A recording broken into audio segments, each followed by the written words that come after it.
یہ مشق جسے جان کیبٹزن نے اپنے MBSR پروگرام کا مرکزی حصہ بنایا، مائنڈفلنس بیسڈ اسٹریس ریڈکشن؟ جی وہی، جو سٹریس کم کرنے کے لیے مائنڈفلنس پر مبنی ایک سٹرکچرڈ پروگرام ہے۔ یہ ہمارے اندر جسمانی شعور کو بڑھاتی ہے، ذہن اور جسم کے تعلق کو مضبوط کرتی ہے۔ یعنی اپنے جسم کے سگنلز کو بہتر طریقے سے سننا سیکھنا۔ سمجھ گیا۔ اور مائنڈفل سینگ یا ذہن سازی کے ساتھ دیکھنا، یہ کیسے الگ ہے؟ ہم تو ہر وقت دیکھتے ہی رہتے ہیں۔ دیکھنا اور مائنڈفل سینگ میں بنیادی فرق نیت کا ہے، توجہ کا ہے۔ مائنڈفل سینگ میں ہم کوشش کرتے ہیں کہ چیزوں کو ان کے نام، ان کے لیبلز، ان کے ایسوسیٹڈ خیالات کے بغیر دیکھیں۔ مثال کے طور پر مثلاً آپ کھڑکی سے باہر دیکھتے ہیں تو درخت نظر آتا ہے۔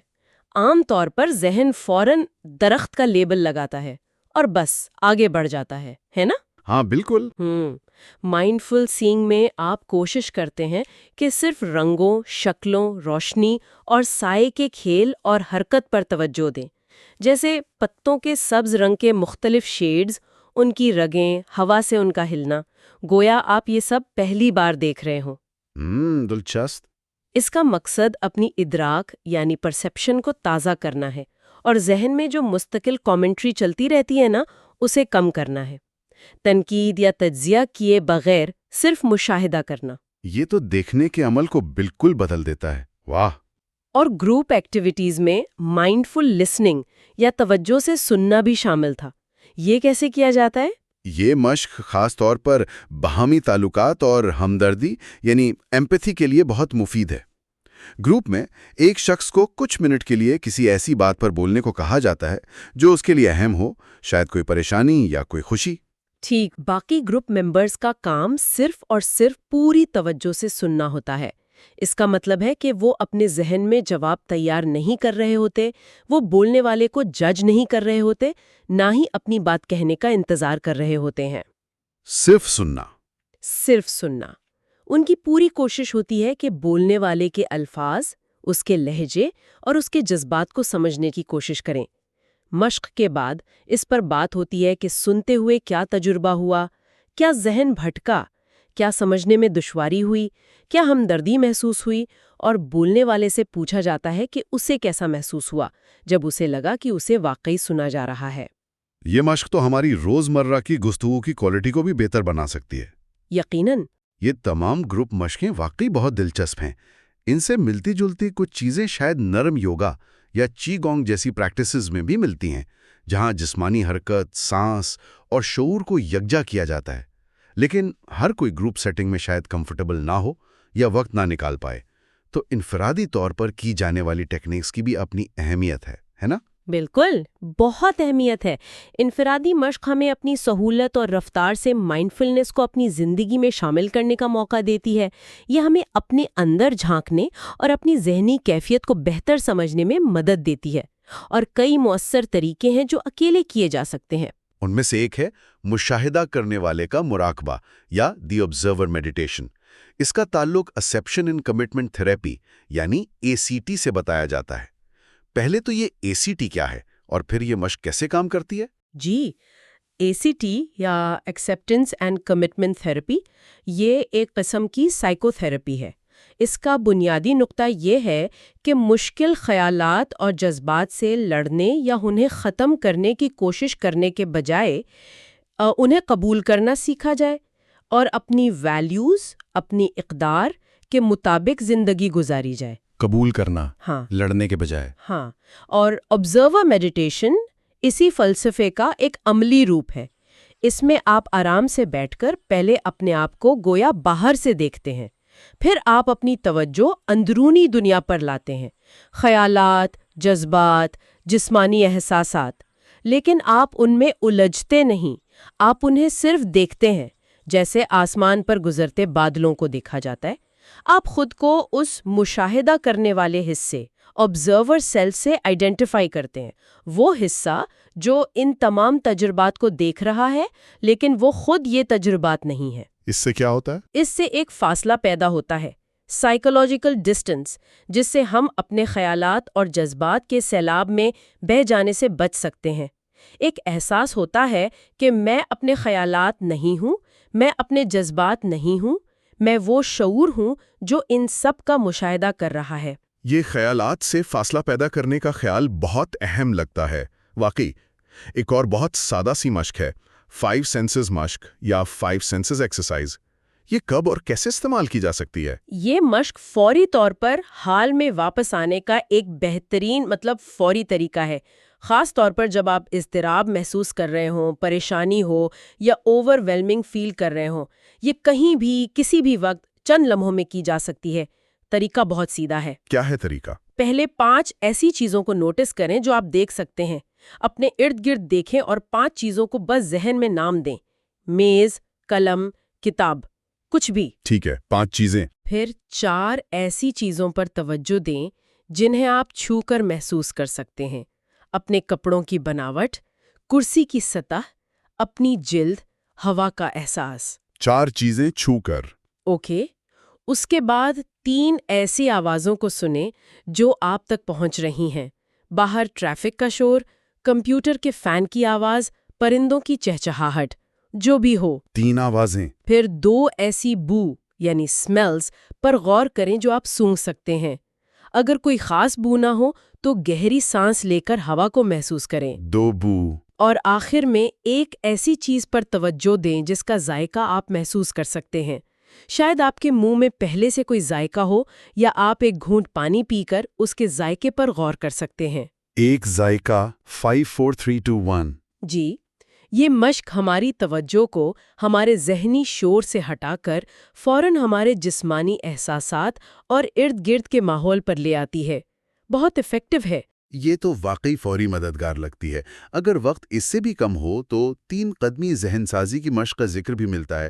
یہ کیا ہے؟ یہ بھی ایک مختصر لیکن طاقتور طریقہ ہے اپنے آٹو پائلٹ موڈ سے نکلنے کا، روٹین سے ہٹ کر ہوش میں آنے کا۔ اس کے 3 قدم ہیں۔ پہلا قدم؟ پہلا قدم آگاہی، اویئرنس۔ ایک لمحے کے لیے رکیں، جو بھی کر رہے ہیں اسے چھوڑ کر بس نوٹس کریں۔ اس وقت میرے ذہن میں کیا چل رہا ہے؟ میں کیا سوچ رہا ہوں؟ کیا محسوس کر رہا ہوں؟ میرے جسم میں کیا احساسات ہیں؟ بغیر جج کیے صرف ایک سنیپ شاٹ لیں۔ ٹھیک ہے، رک کر نوٹس کرنا۔ پھر؟ دوسرا قدم اکٹھا کرنا، گیدرنگ۔ اب اپنی توجہ کو نرمی سے اپنی سانس پر لے آئیں۔ 1 منٹ یا صرف 5-6 گہری سانسوں تک اپنی پوری فوکس سانس کے اندر جانے اور باہر آنے کے جسمانی احساس پر رکھیں۔ یہ آپ کی بکھری ہوئی توجہ کو ایک نقطے پر جمع کرنے میں مدد دیتا ہے۔ سانس پر فوکس۔ اور تیسرا؟ تیسرا قدم پھیلانا، ایکسپینڈنگ۔ آخر میں اپنی توجہ کو سانس سے ہٹا کر دوبارہ اپنے پورے جسم تک پھیلائیں۔ اپنے جسم کی حالت، اپنے پوسچر، چہرے کے تاثرات کو محسوس کریں۔ پھر اس آگاہی کو اپنے ارد گرد کے ماحول تک پھیلائیں، کمرے کی فضا، آس پاس کی چیزیں، آوازیں۔ پھر آپ جو کام کر رہے تھے اس پر واپس جا سکتے ہیں، لیکن اب شاید تھوڑی زیادہ آگاہی کے ساتھ۔ یہ ایک قسم کا مینٹل ریسیٹ بٹن لگتا ہے، چھوٹا سا بریک۔ بالکل، ایک چھوٹا سا پوز۔ ایک اور دلچسپ ٹیکنیک ہے گلی میں ذہن سازی کے ساتھ چلنا۔ یہ تھوڑی عجیب لگ رہی ہے، یہ کس طرح کام کرتی ہے؟ یہ مشق دراصل ایک خیالی تجربہ ہے، ایک تھاٹ ایکسپیریمنٹ، جو ہمارے خیالات، جذبات اور رویوں کے درمیان جو گہرا تعلق ہے اسے سمجھنے میں مدد دیتی ہے۔ خیالی تجربہ کیسے؟ آپ کو تصور کرنے کو کہا جاتا ہے کہ آپ گلی میں چل رہے ہیں، آپ اپنے ایک جاننے والے کو دیکھتے ہیں، آپ مسکراتے ہیں، شاید ہاتھ ہلاتے ہیں، لیکن وہ شخص آپ کو دیکھے بغیر یا نظر انداز کر کے سیدھا گزر جاتا ہے۔ اوہ، اوکے۔ اب آپ سے پوچھا جاتا ہے اس لمحے آپ کے ذہن میں کیا خیال آتا ہے؟ ہو سکتا ہے سوچوں مجھ سے ناراض ہے، یا مجھے دیکھا نہیں، یا بزی ہوگا۔ ایگزیکٹلی، دیکھا، ایک ہی واقعہ لیکن کتنے مختلف خیالات آ سکتے ہیں، اور ہر خیال کے ساتھ مختلف جذبات وابستہ ہوں گے۔ پہلے میں شاید دکھ یا غصہ، دوسرے میں حیرت، تیسرے میں شاید ہمدردی یا فکر، ہے نا؟ ہاں بالکل۔ یہ مشق واضح کرتی ہے کہ ایک ہی واقعے کی ہماری تفسیر، ہماری انٹرپریٹیشن، ہمارے جذباتی رد عمل کو کیسے شیپ کرتی ہے۔ مائنڈفلنس ہمیں اپنے ان خودکار خیالوں سے آگاہ ہونے میں مدد دیتی ہے تاکہ ہم ان پر فوراً یقین کرنے کے بجائے انہیں چیلنج کر سکیں یا ان کا جائزہ لے سکیں۔ یہ تو CBT یعنی کوگنیٹو بیہیورل تھراپی کے اصولوں سے ملتا جلتا لگتا ہے۔ کیا ہمارے خیالات ہمارے جذبات کو متاثر کرتے ہیں؟ جی کافی حد تک یہ اس کنیکشن کو ہائی لائٹ کرتی ہے۔ آخری انفرادی ٹیکنیک جس کا ہم ذکر کرنا چاہیں گے وہ ہے 3 منٹ سانس لینے کی جگہ یا 3 منٹ بریدنگ سپیس۔ یہ خاص طور پر مصروف ذہنوں کے لیے مفید بتائی جاتی ہے۔ جی ہاں، یہ MBCT یعنی مائنڈفلنس بیسڈ کوگنیٹو تھراپی کا ایک مرکزی حصہ ہے۔ MBCT ڈپریشن کے ریلیپس کو روکنے کے لیے مائنڈفلنس استعمال کرتی ہے، لیکن یہ ٹیکنیک کسی بھی وقت کسی کے لیے بھی مفید ہے، خاص طور پر جب آپ سٹریس محسوس کر رہے ہوں۔ اس کے بھی 3 حصے ہیں، ہر ایک قریباً 1 منٹ کا۔ پہلا منٹ آگاہی، ایکنالجمنٹ۔ خود سے سوال کریں، میں اس وقت کیسا محسوس کر رہا ہوں؟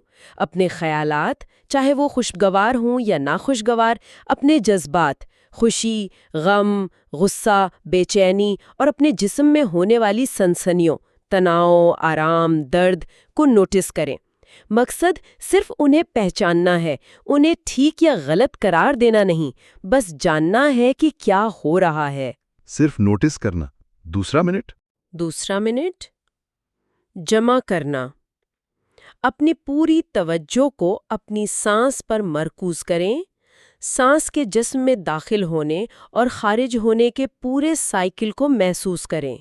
سانس کو کنٹرول کرنے کی کوشش نہ کریں، بس اس کے فطری ردم کو فالو کریں۔ یہ لمحہ آپ کو موجودہ پل میں اینکر کرتا ہے، مضبوطی سے۔ سانس پر فوکس۔ اور تیسرا منٹ پھیلانا۔ اب اپنی توجہ کو سانس سے ہٹا کر دوبارہ پورے جسم میں پھیلائیں۔ اپنے جسم کے احساسات، اپنے پوسچر کو دوبارہ محسوس کریں۔ اگر کہیں تناؤ ہے تو سانس لیتے ہوئے تصور کریں کہ سانس اس جگہ جا رہی ہے۔ پھر اپنی آگاہی کو ارد گرد کے ماحول تک لے جائیں۔ یہ مشق دن میں کئی بار، خاص طور پر سٹریس کے لمحات میں، ایک چھوٹا سا بریک لینے اور دوبارہ مرکوزیت حاصل کرنے کا بہترین ذریعہ ہے۔ یہ تمام انفرادی مشقیں بہت ہی عملی اور مفید لگ رہی ہیں، آسانی سے کی جا سکتی ہیں۔ اب ہم تھوڑا سا رخ بدلتے ہیں اور ڈائلیکٹیکل بیہیویرل تھراپی یا DBT کی طرف آتے ہیں۔ ہم نے ACT اور MBCT کا ذکر سنا۔ DBT کیسے الگ ہے اور اس میں مائنڈفلنس کا کیا کردار ہے؟ جی، DBT یا ڈائلیکٹیکل بیہیویرل تھراپی یہ بھی CBT کی ایک شاخ ہے۔ اسے ڈاکٹر مارشا لیننہین نے خاص طور پر ان لوگوں کے لیے ڈیولپ کیا تھا جو بہت شدت والے جذبات محسوس کرتے ہیں اور جنہیں اپنے جذبات کو ریگولیٹ کرنے میں اور باہمی تعلقات میں شدید دشواری ہوتی ہے، جیسے کہ بورڈر لائن پرسنالٹی ڈس آرڈر میں دیکھا جاتا ہے۔ اچھا، تو اس کا فوکس الگ ہے۔ ہاں، DBT کا مقصد ایسے رویوں کو کم کرنا ہے جو زندگی کے لیے خطرہ ہوں، تھراپی میں رکاوٹ بنے یا معیار زندگی کو خراب کریں۔ اور مائنڈفلنس DBT کا بنیادی ستون ہے، کارنر سٹون ہے۔ یہ افراد کو سکھاتی ہے کہ وہ اپنے شدت والے جذبات اور خیالات سے آگاہ ہوں، انہیں بغیر جج کیے قبول کریں اور پھر ان پر فوری، ناقابل قابو رد عمل کے بجائے سوچ سمجھ کر مہارت سے جواب دینا سیکھیں۔ تو اس میں بھی قبولیت کا کانسیپٹ ہے؟ جی، ایکسیپٹنس اور چینج دونوں کا بیلنس ہے۔ ڈائلیکٹیکل کا مطلب ہی یہی ہے، 2 مخالف چیزوں کو ساتھ لے کر چلنا۔ ایک اسٹڈی نے بھی اس بات کی تصدیق کی ہے کہ DBT پروگرام میں مائنڈفلنس ٹریننگ شامل کرنے سے نفسیاتی علامات میں نمایاں کمی آتی ہے۔ تو DBT میں خاص قسم کی مائنڈفلنس سکل سکھائی جاتی ہیں؟ الگ سے، جی ہاں، DBT میں مائنڈفلنس سکلز کو 2 حصوں میں تقسیم کیا گیا ہے، کیا سکلز اور کیسے سکلز۔ بہت سسٹمیٹک طریقے سے سکھاتے ہیں۔ کیا سکلز وہ کیا ہیں؟ کیا سکلز وہ ہیں جو ہم مائنڈفلنس کے دوران کرتے ہیں؟ 3 ہیں۔ 1، مشاہدہ کرنا، آبزرو، اپنے اندرونی اور بیرونی تجربات، خیالات، جذبات، احساسات، ارد گرد کا ماحول کو صرف نوٹس کرنا، ان پر کوئی لیبل لگائے بغیر، بس دیکھنا۔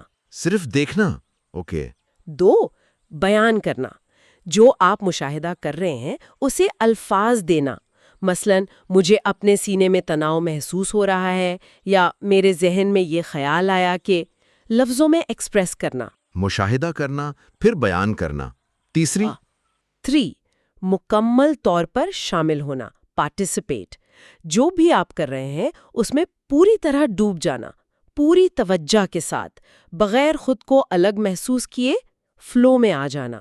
آبزرو، ڈسکرائب، پارٹیسپیٹ، یہ کیا سکلز ہو گئیں اور کیسے سکلز؟ کیسے سکلز وہ ہیں جن کے ساتھ ہم کیا سکلز کو انجام دیتے ہیں؟ یہ بھی 3 ہیں۔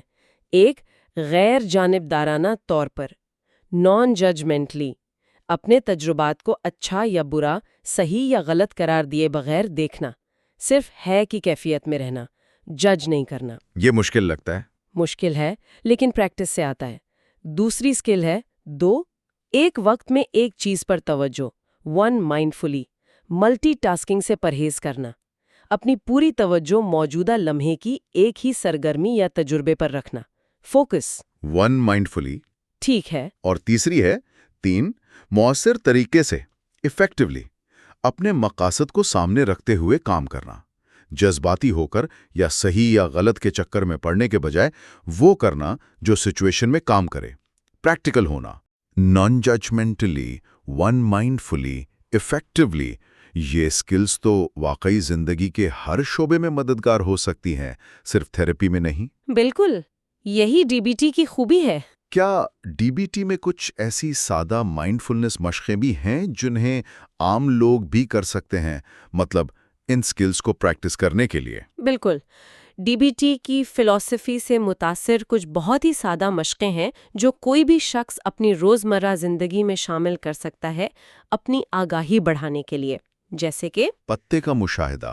آبزرو اے لیف، 5 منٹ کے لیے کسی درخت کے پتے کو اٹھائیں اور اس کی تمام تفصیلات، رنگ، شکل، رگیں، بناوٹ پر پوری توجہ مرکوز کریں، صرف آبزرو کریں۔ 5 منٹ ایک پتے کو دیکھنا۔ ذہن سازی کے ساتھ کھانا، مائنڈفل ایٹنگ، کھانے کے وقت پہلے چند لقموں کو بہت آہستہ اور پوری توجہ سے کھائیں، ان کی خوشبو، ان کا ٹیکسچر، ان کا ذائقہ محسوس کریں، پارٹیسپیٹ کریں۔ مائنڈفل ایٹنگ، ٹھیک۔ خیالات کا مشاہدہ، آبزرو یور تھاٹس، چند منٹ آرام سے بیٹھ کر اپنے ذہن میں آنے جانے والے خیالات کو دیکھیں جیسے وہ اسکرین پر چلنے والی فلم ہو، ان میں الجھے نہیں، بس انہیں آنے اور جانے دیں، نان ججمنٹلی آبزرو کریں۔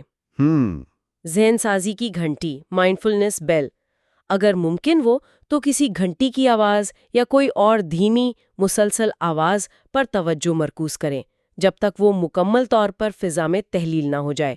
1 مائنڈفلی لسن کریں۔ گھنٹی کی آواز پر فوکس۔ مرکز پر نظریں جمانا، کسی چیز کے مرکز پر جیسے موم بتی کی لو یا کوئی تصویر چند منٹ تک اپنی نظریں جمائیں۔ خیالات آئیں گے، انہیں آنے جانے دیں، لیکن اپنی توجہ کو نرمی سے واپس اس مرکز پر لے آئیں۔ یہ بھی 1 مائنڈفلنس کی پریکٹس ہے۔ یہ تو بہت ہی قابل عمل مشقیں ہیں، روز کی جا سکتی ہیں۔ آخر میں آئیے دیکھتے ہیں کہ یہ تمام مائنڈفلنس کے اصول کچھ عام ذہنی مسائل جیسے ڈپریشن، غصہ، اضطراب اور نشے کی عادت میں کیسے مددگار ہو سکتے ہیں۔ ڈپریشن کے لیے مائنڈفلنس کیسے کام کرتی ہے؟ خاص کر MBCT کا آپ نے ذکر کیا۔ ڈپریشن میں اکثر لوگ گزرے ہوئے وقت کی پچھتاووں میں، رومینیشن میں یا مستقبل کے خوفناک خیالوں میں پھنسے رہتے ہیں۔ مائنڈفلنس ہمیں موجودہ لمحے میں رہنا سکھاتی ہے۔ خاص طور پر MBCT اس بات پر کام کرتی ہے کہ لوگ اپنے منفی خیالات اور جذبات کے پیٹرن کو پہچان سکیں اور ان میں پھنسنے کے بجائے انہیں صرف خیالات کے طور پہ دیکھ سکیں۔ یہ صرف ایک خیال ہے، یہ حقیقت نہیں۔ یہ آبزرور سیلف والی بات۔ اچھا، وہی فاصلہ پیدا کرنا۔ جی، یہ دوبارہ ڈپریشن ہونے کے خطرے کو کم کرنے میں بہت مؤثر پائی گئی ہے۔ اس کے علاوہ مائنڈفلنس خود ہمدردی، سیلف کمپیشن کو فروغ دیتی ہے اور لوگوں کو اپنی ضرورت کو سمجھنے اور اپنی حدود مقرر کرنے میں مدد دیتی ہے، نہ کہنا سیکھنے میں۔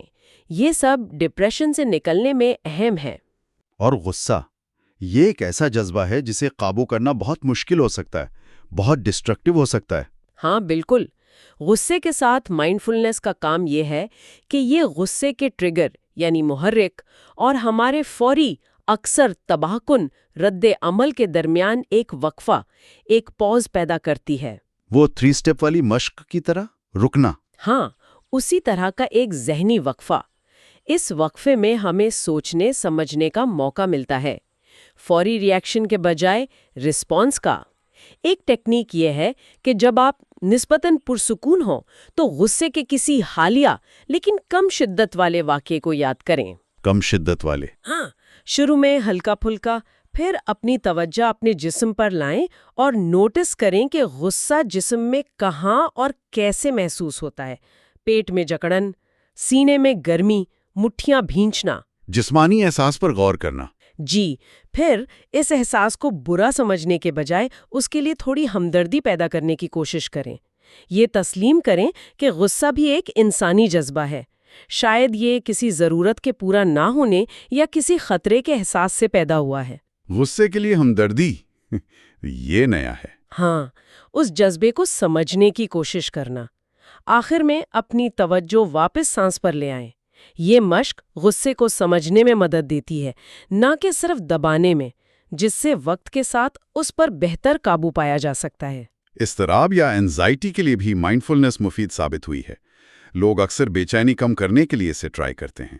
جی ہاں، بہت سی تحقیق اس بات کی نشاندہی کرتی ہے کہ باقاعدگی سے مائنڈفلنس کی مشق اضطراب کی علامات کو کم کرنے میں مددگار ہے۔ اینزائٹی میں اکثر ہمارا ذہن مستقبل کی فکروں میں الجھا رہتا ہے یا واٹ ایف سیناریو بناتا رہتا ہے۔ مائنڈفلنس ہمیں واپس موجودہ لمحے میں لاتی ہے۔ Present moment awareness. ایگزیکٹلی۔ کچھ خاص رویے، ایٹیٹیوڈز جو مائنڈفلنس کے ساتھ کلٹیویٹ کیے جاتے ہیں، اینزائٹی میں خاص طور پہ مددگار ہوتے ہیں، جیسے کہ صبر، پیشنس، چیزوں کو جیسی ہیں ویسی قبول کرنا، ایکسیپٹنس۔ ایکسیپٹنس پھر سے۔ ہاں، خود پر سختی نہ کرنا اور خود ہمدردی۔ ایک سادہ مشق یہ ہے کہ جب بھی اضطراب محسوس ہو تو اپنی توجہ جسم میں اٹھنے والے احساسات پر لائیں۔